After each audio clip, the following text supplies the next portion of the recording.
Okay, now where to sit in a negotiation? This might seem a simple thing, a tiny thing, but I assure you it's not, and it can also disrupt the flow of the negotiation itself.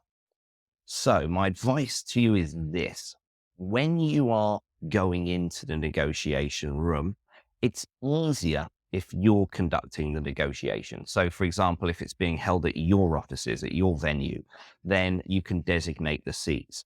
And the best way to designate them is to have the people who are the sort of direct counterparts matched sitting across the table from each other. For example, you negotiate across the negotiation table. You may have heard this cliche before. So, for example, if you have a CEO, he'd sit across from the other CEO. If you have a finance manager or director, they'd sit across from the counterparts, and so on down the table.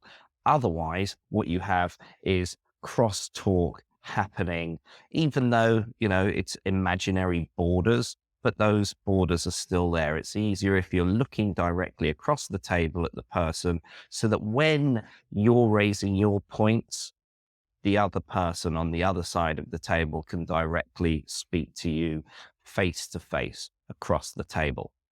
Okay, so that's fine if it's your organization of the room and the seating plan. And when people do come to your offices for the negotiation, when they say, "Where do I sit?" And you will often hear that question, "Where do I sit?" Guide them to the seat that you've allocated for them.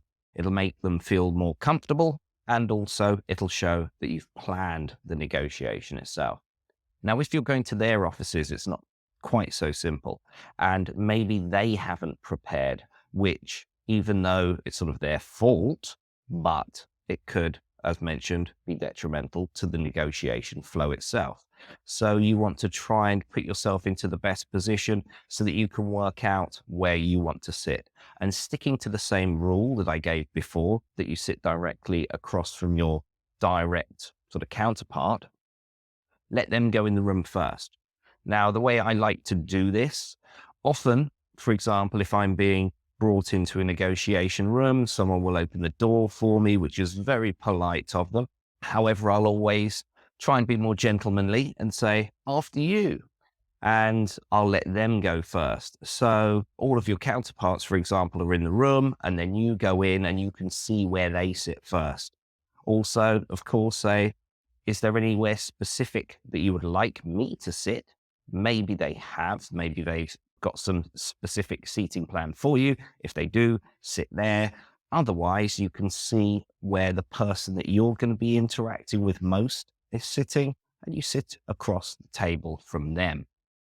Whatever you do, don't sort of say, "Oh, actually, I want to sit next to my mate Dave," or anything like that. I'm sure you won't. But yeah, don't alter the seating plan. If they have given you a seat, if they've allocated one to you, then sit in it because they planned it and that's where they want you to sit. One thing also to remember, if you are doing business with other countries and there could be different languages going on and you have a translator, make sure your translator is sitting next to you. And also make sure your translator is sitting on your right-hand side. And this comes from part of human nature and psychology. So if you're helping someone, it's best if they sit on the side of your strongest arm. For example, I'm right-handed. Most people are right-handed. So if you are helping somebody and if you want someone to feel secure in your presence, have them on the right-hand side. With a translator, it's typically better to have them on your right-hand side because that is your guide. They are the people that are helping you. But also, if at any point in the negotiation, maybe some negotiations are done where you sit side by side with your counterpart. Again, in that scenario, sit on their right-hand side. Hopefully they won't be left-handed.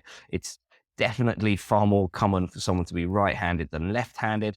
The percentages, I think it's like 85% or something of people are right-handed rather than left. So typically sitting on their right will make them feel more secure.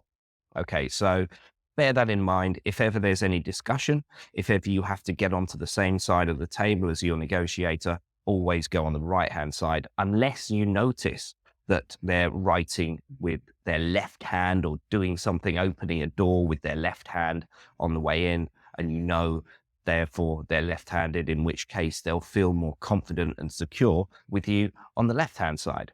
So that's something also to watch for. And again, it comes down to watching, not just in the negotiation. It's crucial for you to watch their body language, their gestures, things that they do, their little quirks before the negotiation, so that when you're in the negotiation, you can look at them and see them as triggers or anchors, which I'll come on to later.